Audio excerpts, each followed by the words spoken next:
Good morning everybody, welcome into Sunday the 5th of November 2023. I am Spirit of Life Alchemy and this is your morning message tarot reading.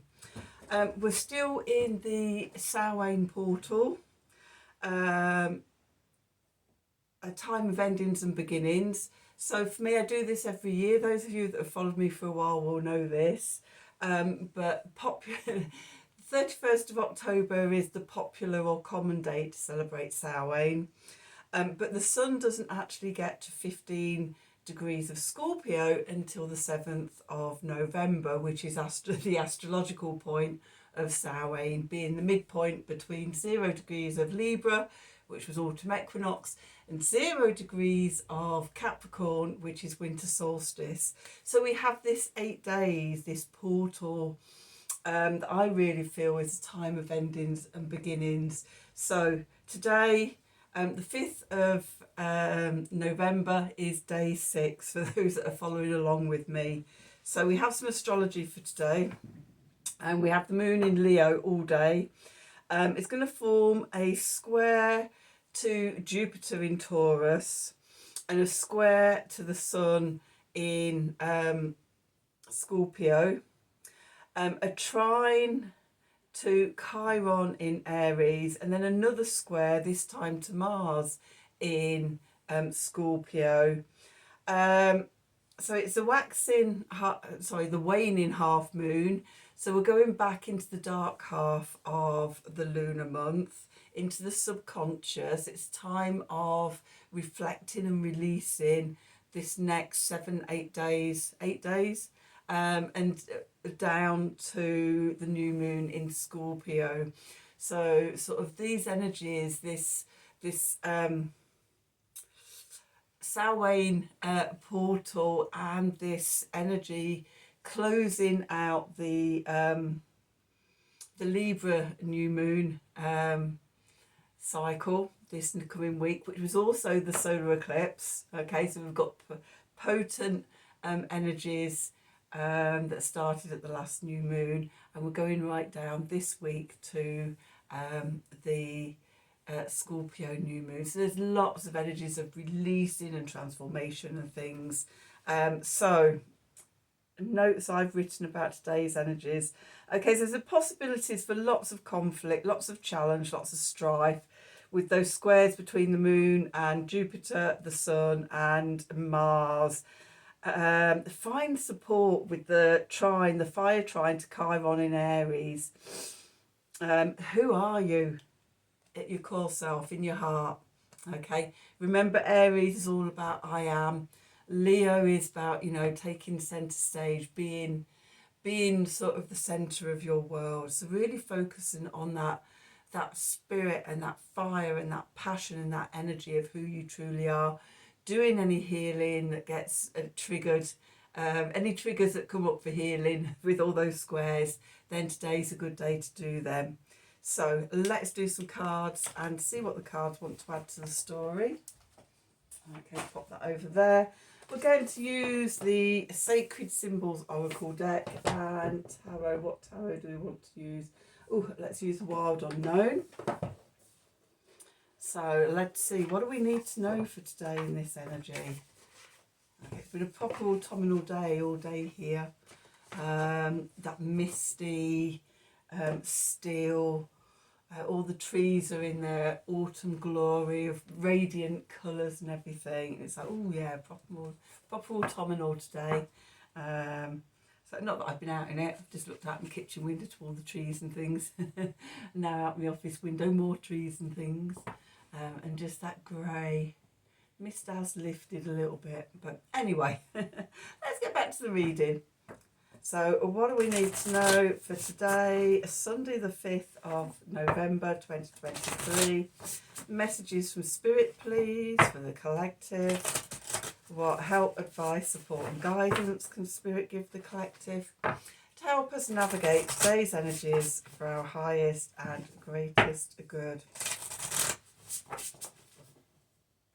What do we need to know? Okay, so let's see.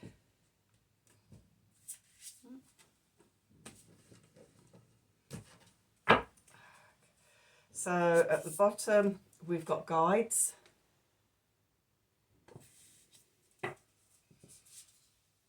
Safe travels.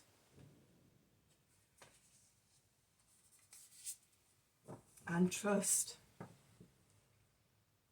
Okay, so I'm seeing this not so much as, you know, physical journeys. I'm seeing it as safe journeys, the journey that we're on. We're being guided by, you know, our spiritual army, angels, archangels, ascended masters, spirit guides, higher self, spirit animals, elementals, dragons, unicorns, you name them, you've got them all in your spiritual army. Ancestors, don't forget the ancestors. Just that's my ancestor altar over there.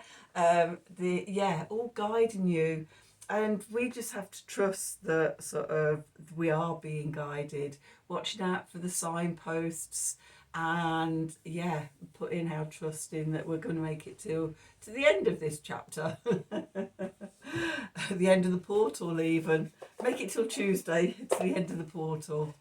Make it to the new moon, the end of that cycle. You know, we're in all these different cycles and journeys and chapters all overlapping each other. And so yeah, just trust, being the trust that you're guided, and you're going to get to the destination. So anyway, let's do some cards. Let's see what the tarot has to say for adding to that story. So what do we need to know for Sunday the 5th of November 2023? Messages from Spirit, please, for the collective. What help, advice, support and guidance can Spirit give the collective to help us navigate today's energies for our highest and greatest good? Okay, what do we need to know?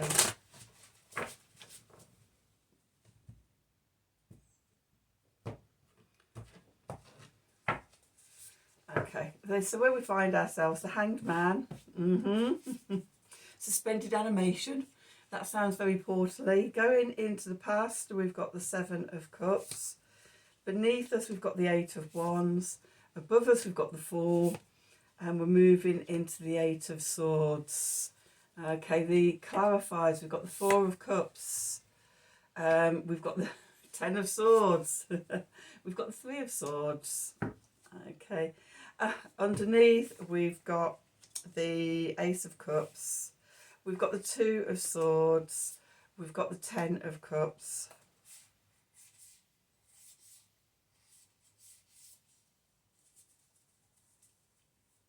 Okay, I'm going to take the Son of Wands. That feels like it fits in. And the 6 of Cups. And the Son of Pentacles. And the Ace of Swords. There is a sense of waiting. There's a piece of the puzzle that's been missing. The truth. There's the piece of the puzzle, the truth that just completes the whole picture. I get a real sense of waiting for that. I haven't got the full picture yet, but I know it's coming. Okay, I'm being guided towards it. Bringing up lots of stuff to sort of just see coming up from the subconscious, the roots, the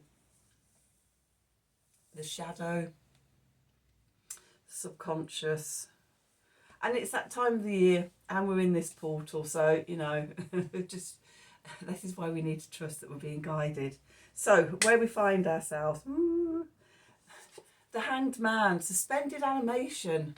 We aren't going anywhere at the moment until we see the different perspective. Okay, this is a sense of waking up.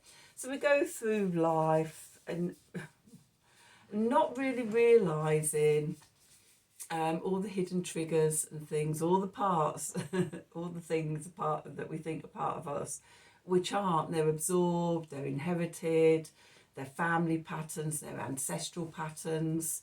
They're in they're like shadow parts and subconscious parts of traumas and things, and you know, all this stuff we carry. And it's not until we start doing the work, or we get ill, or you know, something happens that sparks us into this journey. I can't actually remember what actually sparked me. I was always interested in tarot cards and runes and things like that. And I suppose that was my entry point as a teenager. But actually doing the work, probably from my early to mid 20s, of actually sort of doing the stuff. Well, probably early 20s, yes. Would have been early 20s of actually diving deep. And I'm still doing the work, and there's still more and more layers. Okay, with each sort of rising up around the spiral, then it's almost like sort of there's an opposite thing going down, and you can go deeper and deeper. I'm seeing things that have been there that, you know, sort of I've not seen before. But it's like, just, yeah, I don't think the work ever ends. I think we just evolve higher, but go at the same time we go deeper, and that going deeper allows us to rise higher. And I also think sort of we're no longer just doing our own work. I think sort of we're also doing the work for the collective as well. I know certainly in my life, lots of my commitments are around healing the collective wounds that humanity carries, so that we all have the opportunity to rise together. So yeah, it's almost like sort of, you know, we have to see sort of what's in the shadows. We have to see the different perspective. We have to sort of see that it's like, oh, that's not my narrative. That's not my story. That's not what I believe. I've inherited that, or I've absorbed that from my parents, my grandparents, their parents, you know, and going back. And I think sort of right now we're in this big transition of evolution and change and transformation and ascending, that now's the right time to be seeing all of this stuff and to be doing the healing work with it, integrating it. Okay, it's diagnosed. It's like, you're not me, are you? That's not my belief. He's like, I know that's not true anymore, but you've been holding me in your power, and I've not seen it, but now I see it. Okay, so you know, once we see it, and then we can start detaching from the power it holds over us. We can reclaim our power, and in doing that, then we can integrate that shadow part, that fear, that guilt, that, you know, integrate it, and in integrating it we transform it into love. Okay, it's still there. It'll still pop up every now and again, when sort of, I don't know, you're going through a transformation or a transition, or you know, for me with sort of a lot of my work stuff, it's like when you're scaling up to the next thing, when you're stepping outside of the comfort zone to do the next big thing, or you're working and looking at the things that have been holding you back, and you suddenly see a new part of it, and it's like, yeah, you're not even my story. I know you're not true. Okay, so, and it's still there, and sort of, you know, it'll pop up another time and go, ooh. And go, yeah, you don't frighten me anymore. I see you. You don't hold me in that fear. So, and that's what we do, and that's what I'm seeing the hangman as. We're looking at ourselves from a different perspective. We're looking and seeing the things that have held us limited and small. And remember yesterday's reading with the work your light cards, and the being a pillar of light and not dimming to fit in and breaking the chains. This is a continuation of that, trusting that we're guiding in all of this. So okay, that's where we find ourselves, you know, the the Hanged Man. Okay, what's moving into the past is the Seven of Cups. And it's all the fears and the guilts and the regrets and the disappointments and the griefs and things like that. How I see them holding us is almost, they're like little fantasy stories, aren't they? Oh my God, I can't do that, I'm too terrified to do that, or oh my God, I should have done something else and now I feel, well, it's not even on a conscious level. So much of this is just subconscious, but it's all those sort of fantasies that run in our head about it. Worst case scenarios, how if we don't hold everybody and everything, you know, sort of we won't be liked, or, you know, disaster will happen one way or another. Okay, we're looking at things from a different perspective, and this is shifting into the past. We're releasing it. As we're seeing it, we're letting it go. Okay, our foundation, what we're building from, is the Eight of Wands. Change happens quickly. When we see this, it's like sort of a couple of things in my life that sort of, once I understood it in myself, then seeing it in everybody else. And one was neurodiversity, which I didn't get my full diagnosis until sort of I was 45, and now sort of been living sort of, you know, 10, 11 years with consciously understanding the way my brain works or doesn't work, what it likes, what it doesn't like. But once you have that diagnosis yourself, you see it in so many other people. It's like that, once you shone a light onto it, onto that shadow, onto that thing that's held you captive, that you've not been able to escape from. And neurodiversity, I think, is a really good example. That sort of, you spend your whole life not understanding why you can't do what other people seem to do really easily, and yeah, I couldn't understand why I couldn't get myself organised. I still can't get myself organised, but I'm aware of it and I know my patterns now. Okay, but for many years, and I just, the struggle and the struggle is a good word, but then sort of you beat yourself up because you can't do things. How do people know how to do? I spent most up until, I still sort of confused a lot of the time, but definitely sort of before understanding my neurodiversity, just an utter state of confusion that goes right back into my childhood as far as I can remember. It's like school and things. Luckily, I had really, really good coping mechanisms. The way my brain works when it's the really good things that it does got me through school and everything. And I was going to say something else and it's gone out of my brain, so it's about sort of the coping mechanisms. Okay, oh yeah, also at the same time, a lifetime of masking, trying to fit in.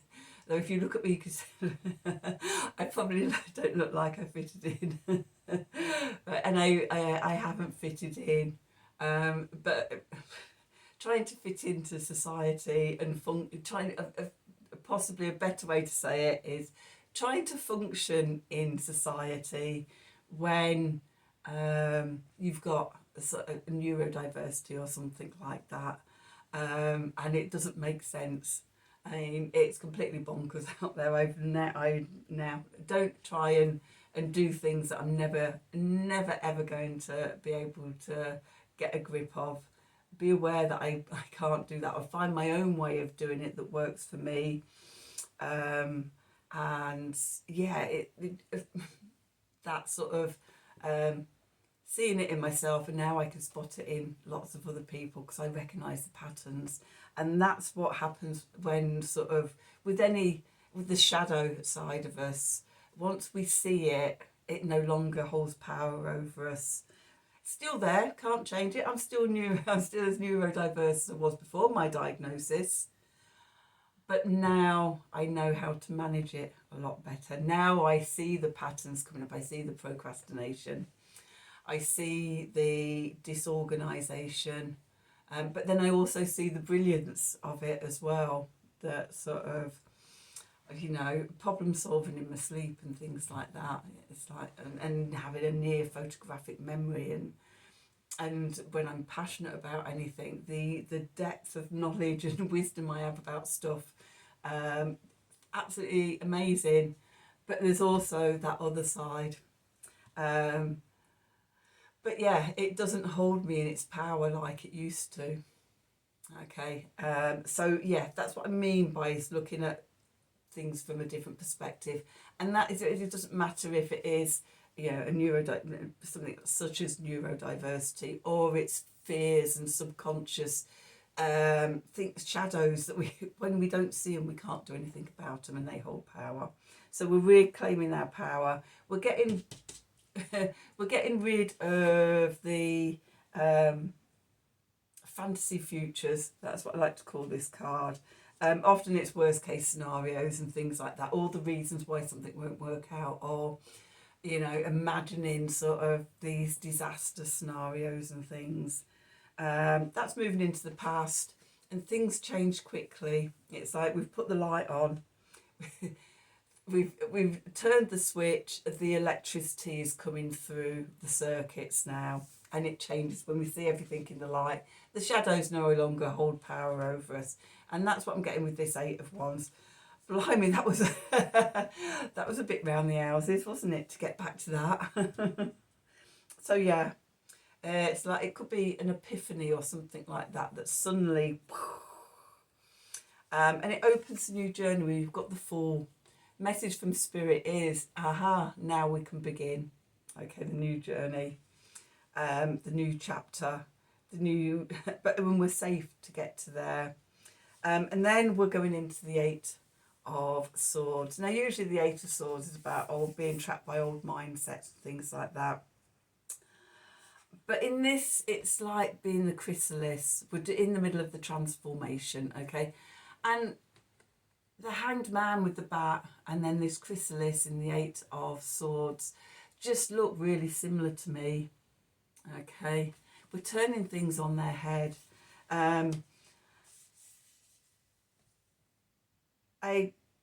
The transformation from a caterpillar to a butterfly, although we don't see it going on in the chrysalis, so the butterfly forms this chrysalis around it, and then it dissolves into goo.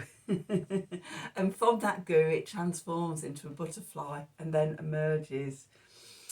So it's like sort of we're having to dissolve the whole way we were, so that we can transform into the butterfly.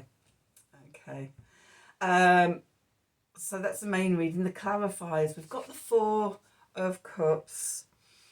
Okay, so the Four of Cups, normally you've got a figure sat under the tree, 3 cups in front of them, looking a bit bored, a bit, yeah. Okay, and they don't see the divine cosmic hand coming through the clouds, offering the Ace of Cups. And we do have the Ace of Cups here. Okay, so it's about seeing beyond the mundane. We've got lots of crescent moons here. We've got a crescent moon here in the Seven of Cups. We've got the crescent moon here. We've got another crescent moon here in the Knight of Pentacles.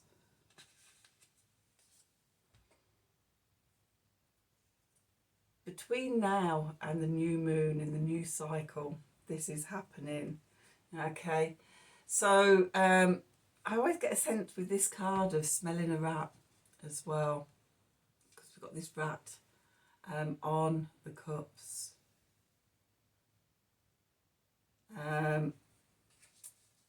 So yeah, just be aware. Don't get caught up in the mundane of everything, but be aware. Rats and mice, rodents, very sort of, you know, they're sensing all the time, sniffing things, their hairs, their whiskers, their ears, their eyes, beady little eyes. They're always checking everything out. We need to be doing that so we don't miss the cosmic hand coming through. We don't miss the support of the guides coming in. Okay, we trust that we'll be able to sniff it out. Then we've got the Ten of Cups, sorry, the Ten of Swords. So some, again, the old mindsets, the old triggers, the old narratives that aren't even ours, coming to the end of a cycle. And we go from the Ten of Swords to the Ace of Swords. So a truth is coming in. It's interesting that the Ace of Cups and the Ace of Swords is in the subconscious because we don't see it yet. All we see at the moment is the Four of Cups and the Ten of Swords. So we can be sort of, you know, sort of emotionally all over the place. We're stuck in those old mindsets and things like that while we're paying attention to what's bubbling up from the subconscious. We haven't had the epiphany yet. Okay. And then we've got the Three of Swords. Okay. So it is old heart wounds. And with it be the red thread. So for me, a lot of the work I've been doing over the last couple of years has been ancestor work. And the red thread has been a potent symbol of that connection of the ancestral lines. Okay, so I'm just seeing about, you know, all these heart wounds and everything, all these traumas, how much of it is not yours personally, but ancestral stuff, inherited stuff, stuff that's come down the line, down the family lines, inherited from parents, grandparents, even sort of the stuff that's come up in our own lives, in our childhood and things like that, has been triggered by the trauma that our parents carry, that they carry from their parents. And so we're in this process of healing all of this stuff. Okay, that's why we need to look at things from a different perspective. We need to see those shadows. So actually, what is going on in the shadows? What's going on in the subconscious? Just here, we can't see it yet. It's like, oh, got a sense of stuff, but can't see it. So first of all, we've got the wonderful Ace of Cups, the divine gift of loving ourselves, of filling up our own cup. We all like a bit of that. Then we've got the Two of Swords. So the Two of Swords is a minor arcana card to the Hanged Man. So we don't know which way to go yet. We're just in this energy. Okay, but we're feeling a bit blocked. We're still actually in the eclipse cycle. Okay, until we get to that new moon in Scorpio, which will probably be another month of going through the emotional quagmire until sort of December, when we get to the new moon in Sagittarius. We don't know which way to go, but we have a dream, and the dream is the Ten of Cups, the living over the rainbow in the land of happy ever after. Isn't that what we all want? Isn't that what we all dream of? It's interesting, we've got the Ten of Swords and the Ten of Cups with the Ace of Swords and the Ace of Cups. This is our hearts and our minds that is being transformed. Okay. And that dream of living over the rainbow in the land of happy ever after, it sparks something. It sparks the Sun of Wands, the Knight of Wands, mutable fire, which is Sagittarius energy. Okay, so I think we're going to be going through this until we get to the new moon in Sagittarius.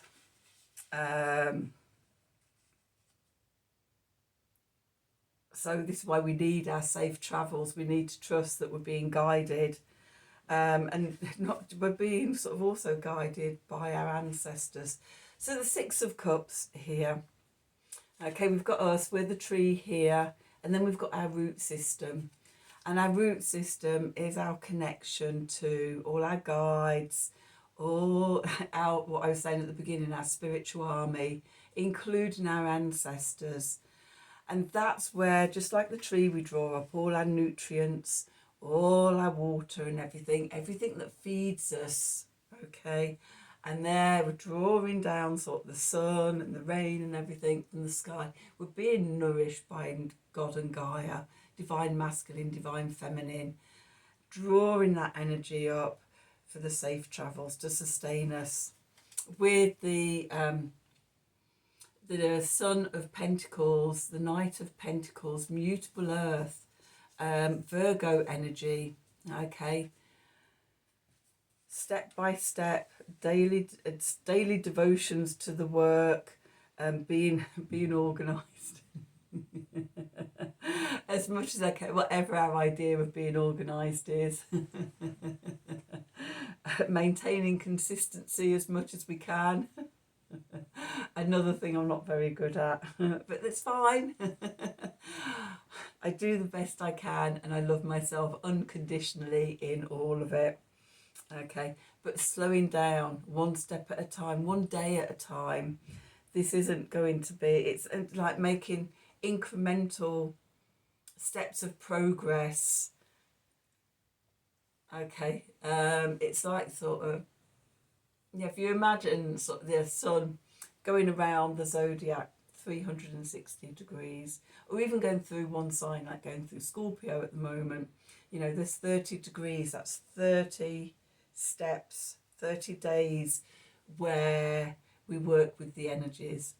Okay, so, you know, there's no rush. It's all going to happen in its own time, and we just show up for the work each day. And in it reveals the truth, the divine gift of the truth, the Ace of Swords.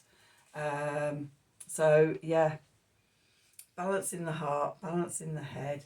Let's do let's sum up the reading with a Art of the Sacred Wheel card. Okay, so let's see, what do we need to know for today? What do we need to know for Sunday the 5th of November 2023? Messages from Spirit, please, for the collective. What help, advice, support and guidance can Spirit give the collective? Help us navigate today's energies for our highest and greatest good. What do we need to know?